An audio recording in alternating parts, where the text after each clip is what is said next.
నిజానికి ప్రొద్దున 10 గంటల నుంచి ఇక్కడే ఉండాల్సిన వాడిని. ఎందుకంటే సాయంత్రం 4 గంటలకి ఉపన్యాసం ఇవ్వాలి అంటే ఒక సినిమా గురించి చెప్తే సరిపోదు. మీరు అదృష్టవంతులు, ఎందుకంటే పొద్దున్న నుంచి వోల్గా అంటే ఏమిటో మీరు తెలుసుకున్నారు. అంటే ఇంతకుముందు తెలియదని కాదు, ఈ రోజున ఒక విశ్లేషణాపూర్వకంగా మనము గుర్తించినటువంటి ఆవిడ సాహిత్యంలో ఉన్నటువంటి లోతులు, మనం సాధారణంగా తీసిపడేసే ఆలోచనలు, వాటి వెనకున్న రాజకీయాలు, వీటన్నిటిని కూడా ప్రొద్దున నుంచి మీరు వినున్నారు కనుక ఒక పర్టికులర్ మూడ్లోకి వచ్చాను. నేను మరొక మీటింగ్లో పాల్గొనవలసి ఉండి ఆ మూడ్లో ఉండి ఇప్పుడే వచ్చాను. ఈ సినిమా మూడ్లోకి రావడానికి కొంత టైం కూడా పడుతుంది. ఓల్గా గారితో నాకు దాదాపు 74-75 నుంచి పరిచయం. అలాగే కుటుంబరావు గారితో, కుటుంబరావు గారి ద్వారా మేము చాలా సన్నిహితులం అయ్యాం. ఇందాక ఆయన చెప్పినట్టు డ్రామాలు వేయటం, పాటలు పాడటం అదొక దశ ఉండింది. వాటన్నిటిలో మేము చాలా దగ్గర సంబంధం కలిగి ఉన్నాం. ఎందుకు చెప్తున్నానంటే, ఒక సినిమాని కానీ ఆ మాటకి ఒక కథనైనా సరే, నవలైనా సరే, ఒక రచయిత లేక రచయిత్రి రాసినటువంటి దాన్ని మనం అర్థం చేసుకోవాలంటే కథా నేపథ్యంతో పాటు రచయిత్రి భావాన్ని కూడా మనం అర్థం చేసుకోవాలి. ఎందుకు ఒక విషయాన్ని చెప్తున్నారు అంటే దానికి ఒక సిగ్నిఫికెన్స్ అంటాం కదా, ఆ సిగ్నిఫికెన్స్ అనేది ఏంటి, ఎందుకు చెప్పవలసి వచ్చింది. చాలా కథలు అన్నీ తెలిసిన కథలే ఉంటాయి,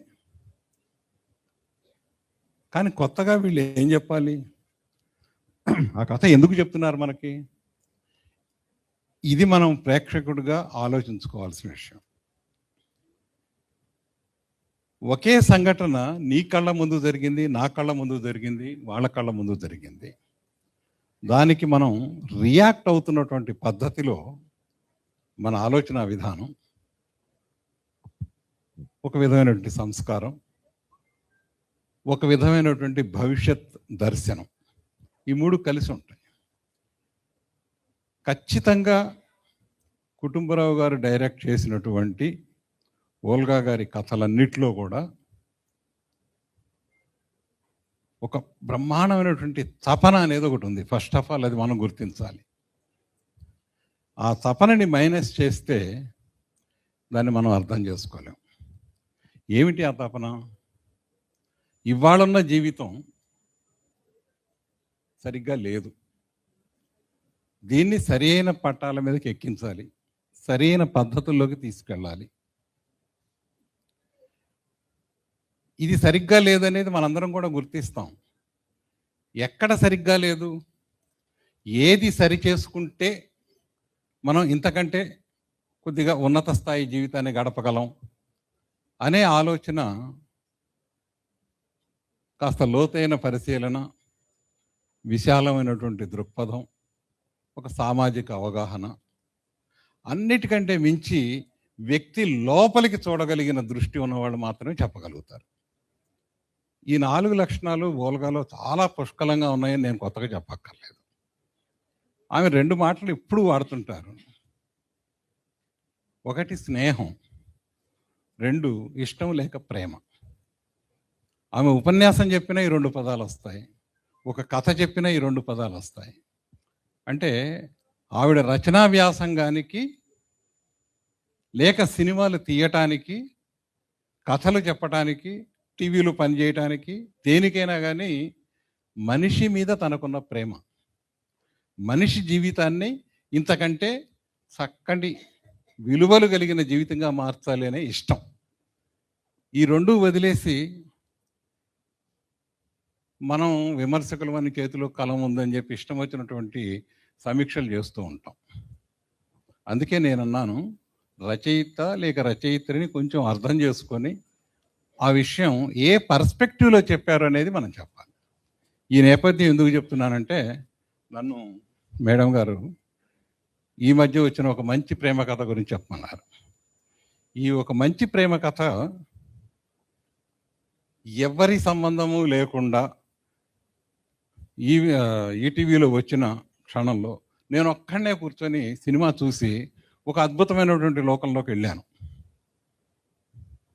సరే, దాన్ని ఎక్స్ప్రెస్ కూడా చేశాను ఒక రూపంలో.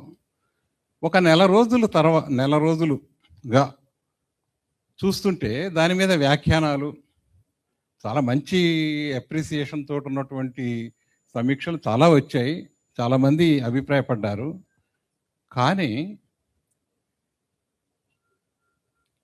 ఊహించనటువంటిది, అందులో లేని విమర్శలు కొన్ని తీసుకొచ్చి దాన్ని చాలా తక్కువ చూపించేటువంటి ప్రయత్నాలు కూడా తెలుగు సాహిత్యంలో జరిగినాయి. సోషల్ మీడియాలో కూడా చాలా వరకు జరిగినాయి. నాకు అనిపించింది, నేను ఇంతగా స్పందించాను, నేను ఒక పాఠకుడిని, ఒక ప్రేక్షకుడిని, ఆ రాసినటువంటి వాళ్ళు కూడా ఒక ప్రేక్షకులే, ఏమిటి ఇద్దరి మధ్య డిఫరెన్సు అని పరిశీలించి చూస్తే నేను ఖచ్చితంగా చెప్పగలను, the thread of the story, the main theme of the స్టోరీని వాళ్ళు మిస్ అయిపోయి పైపైన అంటే ఒక ప్రతిపాదన నిరూపించడానికి డైరెక్టర్ గారు కొన్ని సీన్లు పెడతారు. అంటే ఉదాహరణకి అందులో ఒక సీన్ చెప్తాను. మీరందరూ ఈ మధ్య వచ్చిన దగ్గర సినిమా అంతా చూసుంటారు, స్టోరీ చెప్పడం నాకు ఇష్టమేం లేదు. దాంట్లో ఒక కథ ఉంటుంది, ఒక ఇది ఉంటుంది. ఏమి అంటే, పిల్లలకి పెంచటానికి, పిల్లల బాగోగులు చూసుకోవడానికి, పిల్లల ఆరోగ్యం చెడిపోతే వాళ్ళ పక్కన ఉండటానికి తండ్రి పక్కన పెడదాం, తల్లి సాధారణంగా ఉద్యోగానికి లీవ్ పెట్టి ఉంటుంది కదా, ఇంట్లో ఉంటుంది. ఎంత పెద్ద ఉద్యోగం అయినప్పటికీ పిల్లల బాధ్యత చూసుకోవడం కోసం తన ఉద్యోగాన్ని కొంతకాలం పాటు వాయిదా వేస్తుంది. అలాగా పిల్లలు తమ తల్లిదండ్రులను చూసుకోవడానికి ఎందుకు సెలవులు దొరకవు, ఇదొక ప్రతిపాదన. అది చూసినప్పుడు మనకి సడన్గా ఒక షాక్ తగులుతుంది. అంటే మనం అందరం అనుకుంటాం, చూడాలి, తల్లిదండ్రులను పట్టించుకోవాలి, వాళ్ళకి హాస్పిటల్కి తీసుకెళ్ళాలి, మందులు ఇప్పించాలి, అవి ఇవని. కానీ చేయటానికి వచ్చినప్పుడు ఒక భౌతిక పరిస్థితి లేనటువంటిది మనం చూస్తున్నాం. దీన్ని ఆవిడ అందులో స్టోరీలో చెప్పారు. ఆ స్టోరీని చెప్పడంలో ఒక 2-3 సీన్లు, ఒక చర్చ, ఈ విధంగా జరుగుతుంది. సినిమా మొత్తాన్ని వదిలేసి ఆ ఒక్క సీన్ని పట్టుకొని విమర్శించిన వాళ్ళు ఉన్నారు. అంటే మెటర్నిటీ లీవ్ అని. చివరికి దాని యొక్క ఇంపార్టెన్స్ చెప్పడానికి సినిమా ఆఖరిలో కూడా ఆ సముద్రఖని యాక్టర్ అతనితోటి లాస్ట్ వాక్యంగా చెప్పిస్తారు. అయితే నిజానికి డైరెక్టర్ గారు ఆ మాట చెప్పించినా ఆ సినిమా తీసింది దానికోసమే కాదు. దాంట్లో ఇంకా చాలా అద్భుతమైనటువంటి విషయాలు చాలా ఉన్నాయి. ఉదాహరణకి ఇప్పుడు మేడం గారు తోడు సినిమా గురించి ప్రస్తావించారు. అందులో ఒకటి ఉంటుంది, ఆ సినిమా మొత్తం తిరిగేది తోడులో. తోడు ఎవరికి కావాలి? ఒంటరిగా ఉన్న వాళ్ళకి. ఆ సినిమా మొత్తంలో కూడా ఒంటరితనము, ఏకాకితనము అనేటువంటి ఒక సెంట్రల్ పాయింట్ మీద తోడు నడుస్తూ ఉంటుంది. ఈ ఒక మంచి ప్రేమ కథలో కూడా మనుషుల మధ్య ఉండి కూడా ఒంటరిగా ఉన్నటువంటి జీవితాలను చూపించారు. ఉదాహరణకి హీరోయిన్ అంటే రోహిణి అనే అమ్మాయి వేసిన క్యారెక్టర్ ఉంటుంది. భర్త ఉంటాడు, కనిపించిన కూతురు ఉంటుంది, కూతురు మాటికి ఫోన్ చేస్తూ ఉంటుంది, భర్త ఏదో ఒక మాట్లాడుతూ ఉంటాడు, అప్పుడప్పుడు అవసరం ఉంటే షెల్లీని ఉదహరిస్తుంటాడు, కవిత్వం చెబుతూ ఉంటాడు. ఇన్ని ఉన్నా కానీ తనకి ఏదో ఒక లోపం ఉంటుంది. అంటే ఒక ఆత్మీయత కానీ, ఒక సజీవమైనటువంటి సంబంధం కానీ మనుషుల మధ్య లేదు. తను ఒంటరిగా ఫీల్ అవుతుంటుంది.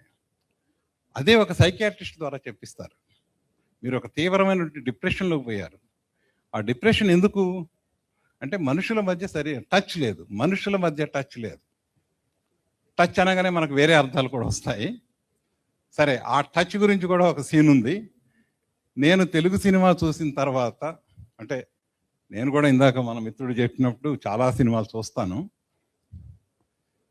అంత సున్నితంగా ఒక భార్యాభర్తల సంబంధాన్ని, దైహిక సంబంధాన్ని గురించి చెప్పిన సీన్ నేను ఇంగ్లీష్లో కానీ తెలుగులో కానీ చూడలేదు. మీరు క్షమిస్తే అది చెప్తాను. చాలా కాలంగా వాళ్ళ మధ్య శారీరకమైనటువంటి సంబంధం కూడా ఉండదు. వర్క్ ప్రెషర్లో వాళ్ళకి ఒకళ్ళ మీద ఒకళ్ళ ఇంట్రెస్ట్ కానీ, ఒకళ్ళ మీద ఒకళ్ళ ప్రేమ కానీ లేక కాదు. వర్క్ ఇంట్రెస్ట్, అలసిపోవటం, ఆ వైపు మనసు మరలకపోవటం, అటువంటి సంబంధంలో ఉన్నప్పుడు ఫస్ట్ ఒక సీన్లో అతను వస్తాడు భార్య దగ్గరికి, కోరుకుంటాడు తను. ఆవిడ చాలా పనిలో ఉంటుంది. టక్కుమని లేచి వెళ్ళిపోయి, ఇంట్లో చాలా బెడ్రూమ్స్ ఉన్నాయని వెళ్ళిపోతాడు. నీ బెడ్ మీదే పడుకోవాల్సిన అవసరం లేదు, చాలా బెడ్రూమ్స్ ఉన్నాయని వెళ్ళిపోతాడు. సీన్ అయిపోతుంది. ఎంత తీవ్రమైనటువంటి ఒక సందేశం అక్కడ మనకు వస్తుంది. ఇంకొక తర్వాత సినిమా ఇంకొక గంటన్నర అయిపోయిన తర్వాత, అయిపోయే ముందు ఇంకొక సీన్ వస్తుంది. ఆ సీన్లో ఇద్దరు కలుసుకుంటారు. ఆ జరగబోయే ముందు లెటస్ ట్రై, అంటే ఆ ఇంటిమసీని లెటస్ ట్రై అంటారు. ఎంత విదారకమైనటువంటి సిచ్యుయేషన్ అది. ఇక్కడ అందరు పెద్దవాళ్ళు కనుక నేను మీకు పాయింట్అవుట్ చేసి చెప్తున్నాను.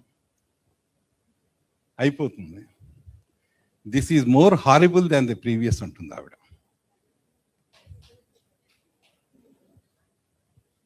మనందరం ఆశ్చర్యంతో ఆగిపోతాం కదా. ఇంత సున్నితంగా భార్యాభర్తల సంబంధం ఎరోడ్ అయిపోతా ఉంది, just because of targets given by the companies. భార్య భర్తని, భర్త భార్యని అనుకూలంగా కూడా చూసుకోలేకపోతున్నారు, అనురాగంతో దగ్గరకు తీసుకోలేకపోతున్నారు. ఇది కదా ఆ సినిమా మనకు చెప్పింది. దీని గురించి ఎంతమంది కామెంట్ చేశారండి? ఇది ఎత్తలేదు, మనకు పట్టలేదు. అది తప్పించుకోవడానికి ఒక కేర్ఫుల్గా వాళ్ళ రక్షణ తీయగలిగినటువంటి ఒక కేంద్రంలో పెడదాము అనేసి ఒక వృద్ధాశ్రమంలో చేర్పిద్దామని వస్తుంది. కానీ ఆ తల్లి, అంటే సీనియర్ రోహిణి గారు వేసినటువంటి పాత్ర, ఆవిడ ఎక్కడా కూడా డిప్రెషన్లో ఉండదు. ఆవిడ కోరుకుంటుంది, అభిమానం కోరుకుంటుంది, అనురాగం కోరుకుంటుంది, పిల్లలు తన కళ్ళ ముందు ఉండాలని కోరుకుంటుంది. కానీ తను మాత్రం ఊరందరితోటి సంబంధ బాంధవ్యాలు పెట్టుకుంటూ, ఒకళ్ళకి అమ్మలాగా, ఇంకొకళ్ళకి అక్కలాగా, ఒకళ్ళకి అమ్మమ్మలాగా, అందరితోటి అన్ని రకాలుగా ఉంటూ జీవితాన్ని చాలా ఫ్లరిషింగ్గా ఉంచుకుంటుంది. అంటే పుష్పాలు వికసిస్తాయే, ఆ పుష్పాలు వికసించినటువంటి లెవెల్లో ఉంటుంది. చివరికి ఏంటంటే ఒక మంచినీళ్లు సప్లై చేసే ఒకటి పెడుతుంది, ఒక చిన్న కేంద్రం. అక్కడ మంచినీళ్ళు ఇవ్వటం ముఖ్యం కాదు, ఆ మంచినీళ్ళు తీసుకోవడానికి మనుషులందరూ ఇంటికి రావటం. సో మంచినీళ్ళు అనేది ఒక నెపం, మనుషుల్ని కలవటం అనేది ముఖ్యం. దీనికి నేను ఒక చిన్న ఉదాహరణ చెప్తాను. ఒక వృద్ధుడు ప్రతిరోజు బ్యాంకుకి వెళ్తాడంట.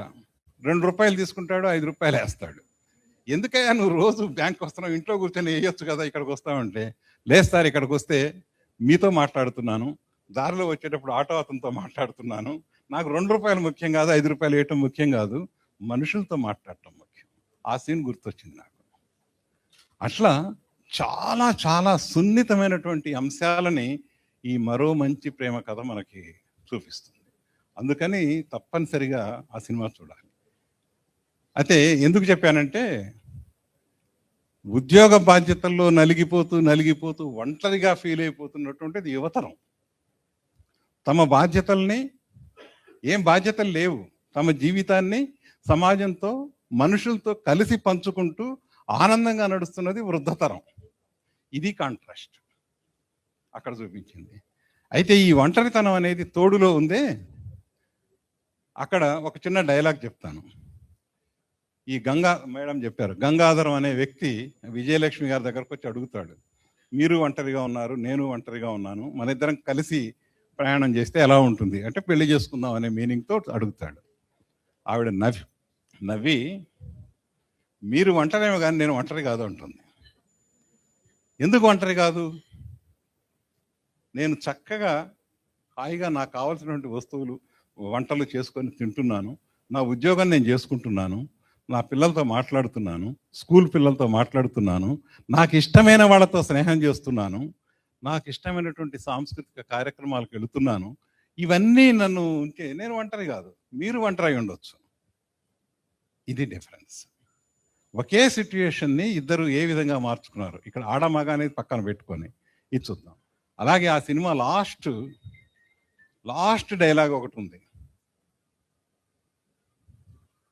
నన్ను ఒంటరిని చేసి వెళ్ళిపోయారు కదా అంటాడు మగవాడు, నేను వచ్చేసానుగా అంటుంది ఆవిడ. అక్కడ ఎండ్ అయిపోతుంది. అంటే ఒంటరితనానికి ఎప్పుడు కూడా ఒక తోడు కావాల్సిందే. ఆ తోడు ఎవరు తోడివ్వాలి?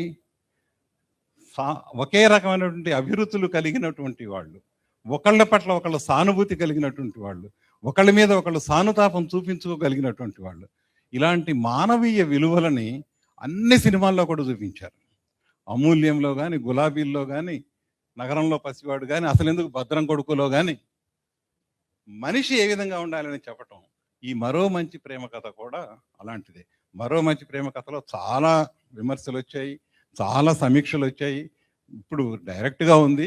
నేను మీకు 2-3 ఎగ్జాంపుల్స్ మాత్రం చెప్పాను. టైం అయిపోతుంది. సినిమా కథ 3 గంటలు చెప్పుకోవచ్చు, సినిమా కథను 3 గంటలు చెప్పచ్చు. కానీ ఈ సమీక్ష కూడా కాదు, ఊరికే ఆత్మీయంగా ఈ రోజున బోల్గా గారి మొత్తం జీవిత చిత్రాన్ని ఒక పటం గీసి చూస్తున్న దాంట్లో నాకు ఒక చిన్న అవకాశం ఇచ్చినందుకు అందరికీ కృతజ్ఞతలు చెప్తూ సెలవు.